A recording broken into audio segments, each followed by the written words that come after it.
By far India's most famous TV show આજ સુધીનો. હા 100%. તો તારી સાથે ફેન્ડમમાં સૌથી વિચિત્ર માઇન્ડ બ્લોઈંગ વસ્તુ કેમની થાય છે? આ મારું ટોપ ઓફ ધ માઇન્ડ આવે છે. એક ભાઈએ બોલાવેલા ઇન્ડોર સ્ટેડિયમમાં એક પ્રોગ્રામ હતો. અમારી એકચ્યુઅલી 5-6 જણની ટીમ ગયેલી. અમે લોકો ગયેલા, ઇવેન્ટ કર્યું, બધું પતી ગયું અને અમે લોકો પાછા મુંબઈ તરફ વળતા હતા. નેક્સ્ટ ડે શૂટ હતું. એ બહુ જ મોટા ફેન હતા, એટલા મોટા ફેન, અને તમે એમને જુઓ ને તો તમને લાગે શું ક્યુટ માણસ છે. દિલથી એકદમ ઇમોશનલ ફેન હતો.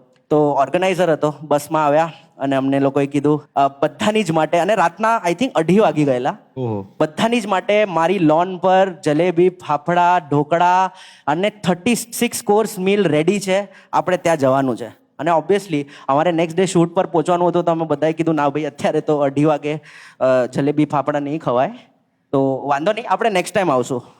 તો કે નહીં, નેક્સ્ટ ટાઈમ નહીં, અત્યારે જ. અને આવી રીતે જ હસીને બોલે. તો એ પાછું કે ના નેક્સ્ટ ટાઈમ નહીં, અત્યારે જ. તો અમે કીધું ના ભાઈ. એટલે પછી હવે સ્ટ્રોંગ થઈને થોડુંક કડક અવાજમાં કીધું, કોઈ કે સિનિયર એક્ટરે કીધું હશે કે ભાઈ હવે તમે ઉતરી જાઓ બસમાંથી, અમને જવાનું છે, પ્લીઝ હવે અમને છોડી દો, આપણે નેક્સ્ટ ટાઈમ આપણે પાક્કું પ્લાનિંગ કરશું. તો એ હસીને પાછા શું બોલે ખબર છે? જઈને તો દેખાડો સાહેબ. તો એટલે અમે કીધું જઈને દેખાડો એટલે? તો કે જઈને તો દેખાડો સાહેબ, બંદૂક રાખી. કીધું એ ભાઈ, જલેબી ફાફડા ખાવા માટે 2:30 વાગે આ કઈ જાતનો ફોર્સ છે યાર? ભાઈ આમાં તો જુલાબની ગોળી વગર જુલાબ થઈ જાય. ને બંદૂકમાંથી આમ ચટણી નહીં નીકળી ને પછી?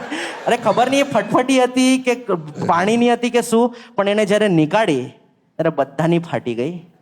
કીધું ચલ ભાઈ જલેબી ફાફડા ખવડાવો અને પતાવો. તો ઓલો પાછો, અરે વાહ, હું બહુ ખુશ થઈ જઈશ યાર, આવો આવો, તમને બહુ મજા આવશે. અને પછી એટલી સારી હોસ્પિટાલિટી, એણે અમારી માટે ગાડીઓ મોકલાવી સુરતથી મુંબઈ માટે, અને એકદમ સારી ટ્રીટમેન્ટ, પણ હતો ખતરનાક માણસ ભાઈ. ભાઈ આ તો એમને પેલું કર્યું, પ્રોબ્લેમ હે અંદર સોલ્યુશન હે.